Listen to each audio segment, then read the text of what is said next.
Chapter 4 Books of Wonder. The monastery had a stone wall all around it.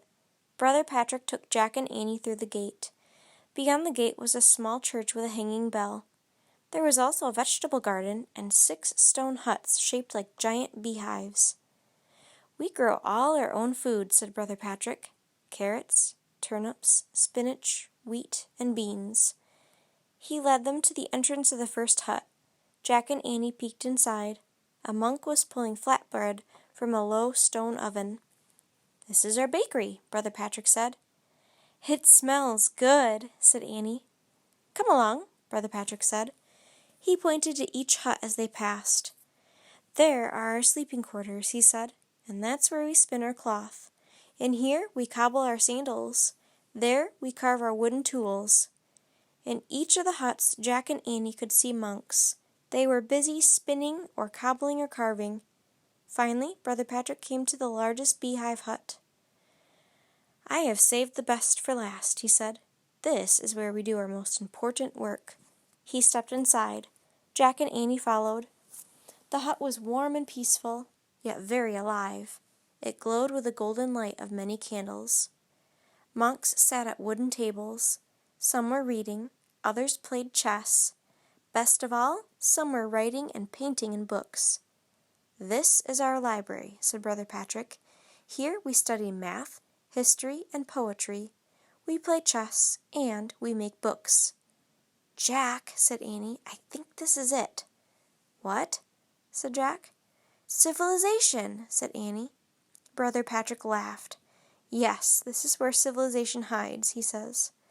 "On top of our lonely island in the sea." "Ah, man," said Jack, "I love this place." "What kind of books do you make here?" asked Annie. "Books of wonder," said Brother Patrick. "We record Christian stories as well as the old myths of Ireland." "Myths?" said Jack. "Yes," said Brother Patrick. "They were gathered from our storytellers, the old women who sing the tales of long ago when people believed in magic." "Wow," said Annie. "Come," said Brother Patrick. "Look at the book of Brother Michael. He has worked on it his whole life." Brother Patrick led Jack and Annie over to an old monk. The monk was painting a blue border around one of the pages in a book. "Michael, these 2 master librarians from far away would like to see your work," said Brother Patrick. The old monk looked up at Jack and Annie. His wrinkled face broke into a smile. "Welcome," said Brother Michael in a thin, shaky voice. "Hi," said Annie. Brother Michael showed them the cover of his book. It was decorated with gleaming red and blue jewels. Then he turned the pages. Each was covered with fancy writing and delicate paintings in green, gold, and blue. "I wish I could paint like that," said Annie. "It's beautiful," whispered Jack. "Thank you," said Brother Michael. "How do you make a book like this?" asked Annie. "I write on sheepskin and use goose quill pens," said Brother Michael. "My paints are made of earth and plants." "Wow," said Annie. "Show Michael what you are seeking," Brother Patrick said. "Oh, right," said Jack.